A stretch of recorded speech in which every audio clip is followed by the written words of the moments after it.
Varicose veins కి సరైన చికిత్స కోసం సంప్రదించండి ఎవిస్ హాస్పిటల్. అంగుళ్యగ్రైరరుణకిరణైర్ముక్త సంవృద్ధరంధ్రం వారం వారం వదనమరుతా వేణుమాపూరయంతం వ్యత్యస్తాంఘ్రిం వికసకమలఛాయ విస్తారినేత్రం వందే బృందావన సుచరితం నందగోపాలసూనుం. చక్కగా వేణువు వాయిస్తున్న మురళీకృష్ణుణ్ణి తలుచుకుందాం. భాగవత కథాసుధ తరువాయి భాగంలోకి వచ్చాం. అక్రూరుడితోటి బలరామకృష్ణులు ఇద్దరు మధురా నగరానికి చేరారు.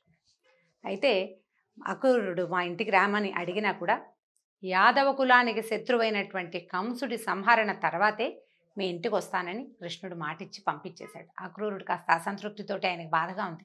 కృష్ణుడిని తన ఇంటికి తేలైపోయినే, తన ఇల్లు పావనం కాలేదే అని ఆ దిగులతో ఆయన బాధపడుతూ వెళ్ళిపోయాడు. వీళ్ళిద్దరూ మధ్యాహ్నపు వేళకి నాన్నని బాబాయిల్ని వాళ్ళని వీళ్ళని చుట్టుపక్కలందరినీ బయట ఉన్నటువంటి వనంలోనే విడిచిపెట్టి గోపాలకులతో కొంతమంది స్నేహితులతో కలిసి ఊరు చూడ్డానికి బయలుదేరారు బలరామకృష్ణులు ఇద్దరు.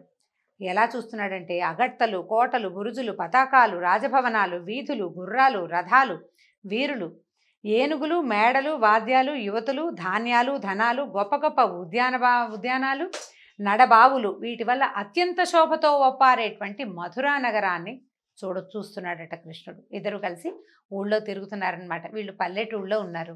పల్లెటూరే కాదు, అదంతా అడవి. వాళ్ళకల్లా పచ్చటి చెట్లు, చేమలు, జంతువులు, ఆవులు, దూడలు, ఎడ్లు, గోవత్సాలు, గోపబాలకులు తప్పిస్తే ఇంకా ఏమీ లేవు. వాళ్ళకి తెలిసినవి తాడి చెట్లు, వనాలు, గోవర్ధనగిరి, అదే తెలుసు. ఇక్కడికి వచ్చేసరికల్లా కృష్ణుడికి ఏం వింత, భగవంతుడికి వింత కాదు, ఇదంతా ఆయన సృష్టే. బలరామకృష్ణులకి వింత లేదు. ఆయనతో పాటు ఉన్నటువంటి మిగిలిన గోపబాలుడందరికీ వింత. కృష్ణ కృష్ణ అర్జుడు ఇజ్జుడు, ఆ ఇల్లు ఎంత ఎత్తుందో ఈ గోడ ఎంత ఎత్తుందో అని చూపిస్తున్నారు. అట్లా చూసుకుంటూ వెళ్తున్నారు. చూస్తూ ఉంటే ఈ ఊళ్ళోకి ప్రవేశిస్తుంటే మామూలుగా ధనుర్యాగం ఒక పెద్ద ఫంక్షన్ ఒకటి జరగబోతోంది, వీళ్ళంతా వస్తున్నారని తెలుసు. ఊళ్ళో చెప్పుకుంటున్నారనమాట. ఈ ఆడపిల్లలు ఒకళ్ళనొకళ్ళు పిలుచుకుంటున్నారట. నందుని తపస్సుడికి అంటే ఇతను వసుదేవుని కుమారుడేనని అందరికీ, కొంతమందికి తెలుసు, అందరికీ తెలియదు. ఈ వరుణుడు నందుడు తాలూకు తపోఫలితంగా పుట్టినటువంటి కుమారుడు. పైగా ఈయన ఎలాంటి వాడు? కరుణా సముద్రుడు, ఇందిరా సుందరిని చేపట్టిన వాడు. విష్ణువే సాక్షాత్తు నందుని ఇంట్లో పుట్టాడని చెప్పుకుంటున్నాము. ఎంత బాగున్నాడోట, ఎంత బాగుంటాడో, ఎంత అందమైన వాడో, వాడిని చూద్దాం రండి రండి అని ఒకళ్ళకొకళ్ళు చెప్పుకుంటున్నారట. పురంలో ఉన్నటువంటి అందగత్తెలందరూ గోవిందుడిని సందర్శించడానికి ఉబలాటపడి ఒకళ్ళు తింటున్న అన్నం కంచం వదిలిపెట్టి వచ్చేస్తున్నారట. పడుకున్న వాళ్ళు పడుకుని లేచి వచ్చేస్తున్నారట. తలంటుకుంటున్నారట. తల మీద నురుగంతా అక్కడే ఉంది, నీళ్ళు పోసుకోవట్లేదుట. పెద్దాళ్ళంతా తిడుతున్నారు, వద్దు వద్దు, ఏమిటి మగపిల్లని చూడడానికి బయటికి వెళ్ళేది, అట్లా వెళ్ళకూడదని. అయినా సరే వింటలేదుట. పిల్లల్ని ఎత్తుకున్న వాళ్ళు తల్లులు కూడా పిల్లల్ని దింపేశారు. సగం అలంకరణలతోటి, సగం సగం చీరలతోటి, సగం నగలు, సగం దండలు, మైపూతలు అవి మొహానికి రాసుకోవాల్సిన చేతులది మొహం మీద రాసుకుని కొంతమంది, సగం వస్త్రాలు ధరించిన వాళ్ళు అట్లా పరుగులు పెడుతూ బయటికి వెళ్ళి చూస్తున్నారట.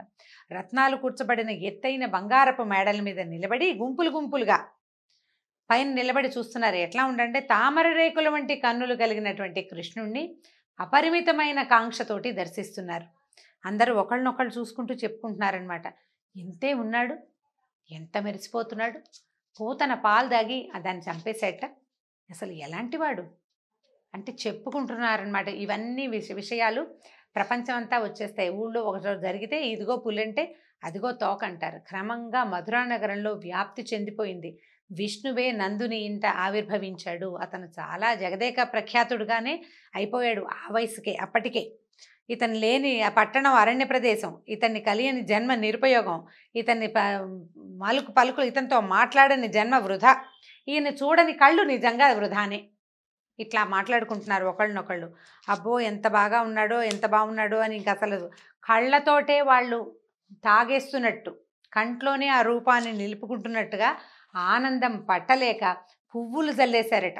ఎక్కడ ఏ వీధి వైపుకు వెళ్తే ఆ వీధిలో ఉన్నటువంటి మేడల నుంచి ఎంతోమంది అప్సరసలని పోలినటువంటి సుందరాంగులంతా, అందులో పెద్ద చిన్న భేదం లేదు, వృద్ధులు, ప్రౌఢలు, యువతులు, బాలలు కూడా అందరూ పువ్వులు జల్లుతూ శ్రీకృష్ణుడిని స్వాగతించారు. తర్వాత ఏమైంది, ఇక కొంతమంది బ్రాహ్మలు ఎదురుపడి మధురానగరంలో బ్రాహ్మణులు పలు విధాలైనటువంటి చందన ద్రవ్యాలను, పువ్వులు, పళ్ళు, శుభకరాలైన పచ్చని అక్షుంతల్ని కానుకలుగా ఇస్తూ ఆ ఉత్తములైన వసుదేవ కుమారుడిని ఉత్సాహంగా పూజించారు. బ్రాహ్మలు కొంతమంది ఎదురొచ్చి భగవంతుడి అవతారంగా జన్మించినటువంటి బాలకుమారులు ఇద్దరిని విశేషంగా పూర్ణ కుంభాలతోటి అర్చించారట. ఆ తర్వాత అలా వెళ్తూ ఉంటే ఏమైంది, దారిలో ఒక చాకలి వాడు కనిపించాడట. అతను వస్త్రాలు మోసుకుంటూ వెళ్తున్నాడు. వెళ్తుండేసరికల్లా ఈ పిల్లలిద్దరూ అడిగారనమాట, బలరామకృష్ణులు ఇద్దరు, మేము మీ రాజుగారి నగరానికి అతిథులుగా వచ్చాం, మా మందలో మాకు ధరించడానికి మంచి బట్టలు లేవు, నీ మూటలో ఉతికిన బట్టలు ఉన్నాయి, మేము రాజుగారికి అల్లుళ్ళమే, ఆ వస్త్రాలు మాకు ఇచ్చేసేయమని అడిగారు. అడిగేసరికల్లా రజకుడికి కోపం వచ్చిందట చాకలివాడికి. ఏమిరా డింబక, ప్రభుగారి వస్త్రాలు మీకు ఇవ్వమంటావా, ఇది న్యాయమా, ఆ బట్టలు వేసుకోవడానికి యోగ్యులేనా మీరు, మీకు ఇలా పైగా పాలు పెరుగు నెయ్యి అవి ఎక్కువ తిని తల కొవ్వింది, మీకు ఉచితంగా వస్తున్నాయని బాగా పాలు పెరుగు తింటున్నారు, దాంతో మీకు తల కొవ్వెక్కింది, మీకు కాకపోతే ఇలాగ గొల్లలు అంటే జాతి పేరు చెప్పటం లేదండి, గొల్ల అంటే ఇదేదో కులమని భావించడానికి వీల్లేదు, భాగవతంలో ఉన్న పదమే ఇది. గొల్లలంటే గోవులని కాచేవాడు అని అర్థం, అంతే. అయితే మీకు ఇలాంటి మాటలు ఎలా వస్తాయి, రాజుగారి బట్టల్ని అడుగుతావా నువ్వు, రాజుగారి ఆగ్రహానికి నువ్వు గురవుతావు, ప్రాణాలు పోగొట్టుకుంటావు, అసలు మా రాజుగారి సొమ్ము ముట్టుకోవడానికి రాజులే భయపడతారు, నీ బతికింత నువ్వెంత, ఇలా బట్టలు అడుగుతావా, నీకు ఇంత రాజస్వా అని పోపో అని కసిరేశాడు. కసిరేసేసరికల్లా కృష్ణుడి కోపం వచ్చిందట. రెచ్చిపోయి మాట్లాడుతున్నటువంటి వాడి పొగరబోతూ వదరబోతూ అయిన చాకలి వాడిని చూసి ఏం చేశాడట, ముంజేతుతో తల ఊడిపడేటట్టుగా కొట్టేట, ఒకటే దెబ్బ తల పగిలిందనమాట. ఆ పైనుంచి మేడల మీద నుంచి చూస్తున్న వాళ్ళు, కింద నిలబడి వినోదం చూస్తున్న వాళ్ళు, చోద్యం చూసేవాళ్ళు చాలామంది ఉంటారు కదా, అందరు అదిరిపోయారు. ఒక్క దెబ్బకి పడిపోయాడేమిటి, పిల్లాడెంతున్నాడు, వీడి దెబ్బ ఏమిటి, ఒకటే దెబ్బ పడేసరికల్లా కింద పడిపోతే వీళ్ళు ఏం చేశారు, ఆ బట్టలు కింద పడిపోయిన వాడిని చూసి మిగిలిన వాళ్ళ చాకళ్ళంతా పరిగెత్తేశారు. పరిగెత్తేసరికి వీళ్ళు ఏం చేశారు, తమకు కావాల్సిన బట్టలన్నీ తీసుకుని వాళ్ళిద్దరూ తమకు కావాల్సినవి తీసుకున్నారు. మిగిలిన పిల్లలంతా చాలామంది గ్రూప్ వచ్చారు కదా వెనకాల, అందరూ బట్టలు ఏరుకున్నారు ఆ మూటల్లో నుంచి. ఇంతలో ఒక చేనేతో పని చేసే ఒక సాలివాడు ఆ దారిలో వస్తున్నాడు.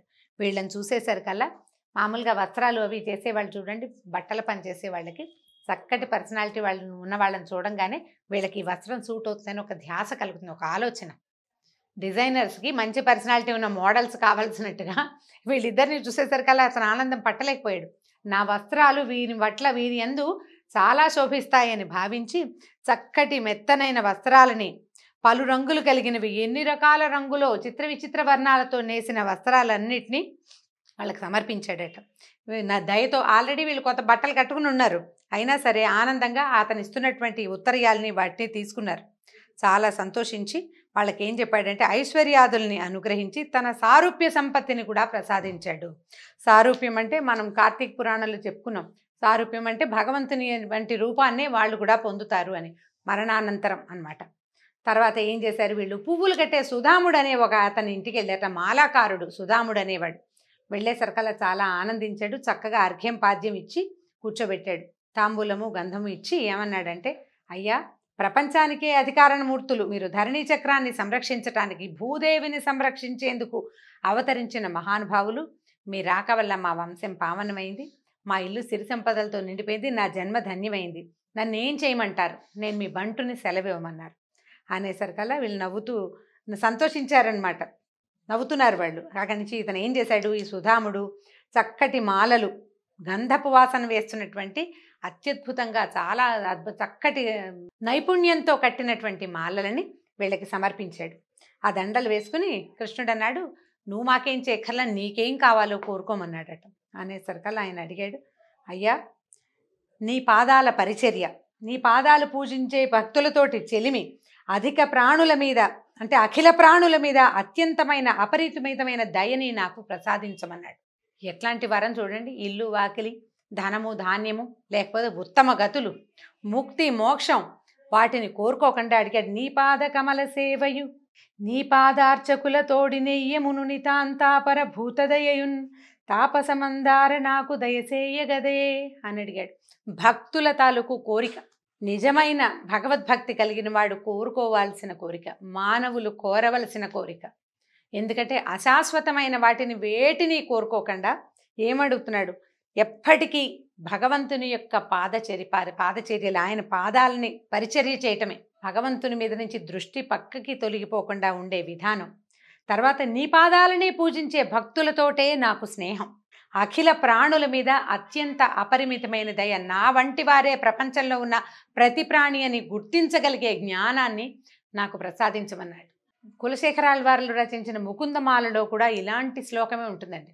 ఆయన పదే పదే అడుగుతాడు, ఈ జనన మరణ చక్రం తప్పదు, నేను పుడుతూ మరణిస్తూనే ఉంటాను, కానీ ఎప్పటికీ ప్రతి జన్మలోనూ నాకు నీ మీద భక్తి ఉండేలాగా వరం ఇవ్వు, ఏ జన్మైనా సరే. ఎందుకంటే ఇందులో ఈ ప్రపంచంలోకి ఎంటర్ అయ్యాక ఏముంది, భార్య తప్పదు, పిల్లలు తప్పరు, కష్టాలు తప్పవు, సంసారం సాగరంగా ఉంటుంది. అయినా కూడా నాకు నీ మీద ప్రీతి, భగవంతుని పట్ల విశ్వాసము తొలగిపోని వరాన్ని ఇవ్వమని అడుగుతారు. నిజమైన భక్తులు కోరుకోవలసిన మహత్తరమైన కోరిక. భాగవతం చదివితే మనకి ఇలాంటివి చాలా తెలుస్తాయి. ఎందుకంటే ఇల్లు, వాకిలి, ధనధాన్యాదులు అన్నీ అశాశ్వతమైనవి. శాశ్వతమైనది ఏంటంటే భగవంతుని పట్ల భక్తి. అది మనని దారిన అదే ముక్తిధామానికి చేరుస్తుంది. ఇలా అడిగినటువంటి సుధాముణ్ణి కృష్ణుడు అనుగ్రహించాడు. అతనికి బలము, ఆయుష్యము, తేజస్సు, యశము, సిరి సంపదలు కరుణించి అతని ఇంటి నుంచి బలరామ సహితుడై బయలుదేరి రాజవేధిలోకి వెళ్ళిపోయాడు. అక్కడి నుంచి బయలుదేరి వెళ్ళిపోయారు వీళ్ళిద్దరు. ఇప్పుడు చూడండి, ముందు మొట్టమొదట నీకెందుకు బట్టలు అని అడిగిన వాడిని, అన్నవాడినేమో దండించాడు.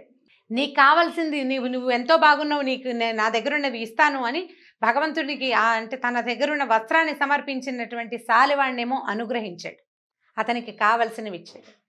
చివరికి మూడో వ్యక్తిగా ఎదురుపడినటువంటి సుధాముణ్ణి అతను కోరిన కోరిక, అతను కోరింది ఎంత అత్యద్భుతమైన కోరిక, అతని కోరికతో పాటు భూమి మీద అతను ఉన్నన్నాళ్ళు అతనికి బలాన్ని, ఆయుష్ని, తేజస్సుని, యశస్సుని, సిరి సంపదల్ని కూడా కరుణించాడు. భగవంతుణ్ణి ఆశ్రయించవలసిన విధానం ఏమిటి అనేది భాగవతంలోనే తెలియబడుతుంది. ఒక దశమస్కంధమే కాదు, భాగవతం మొదటి నుంచి చివరి దాకా ప్రతి చోట భగవంతుణ్ణి ఆశ్రయించవలసిన విధానం ఏమిటి, మనం పరానికి కోరుకుంటే ఇహం కూడా మనకి లభిస్తుంది. నాకు నువ్వే కావాలి అంటే నా దగ్గరికి చేరేదాకా నువ్వు హాయిగా ఉండమంటాడు భగవంతుడు. కష్టాలు పడుతూ ఉండు అని చెప్పడు, నీ చావు నువ్వు చావమనడు. తన సారూప్యాన్ని అనుగ్రహిస్తాడు, తనలాగా ఉండే అవకాశాన్ని భక్తులకు ఇస్తాడు. ఈ రకమైన చర్చతోటి ఈ భాగాన్ని ఇంతటితో సమాప్తం చేద్దాం. తరువాత ఏం జరిగిందో వచ్చే భాగంలో తెలుసుకుందాం. నమస్కారం.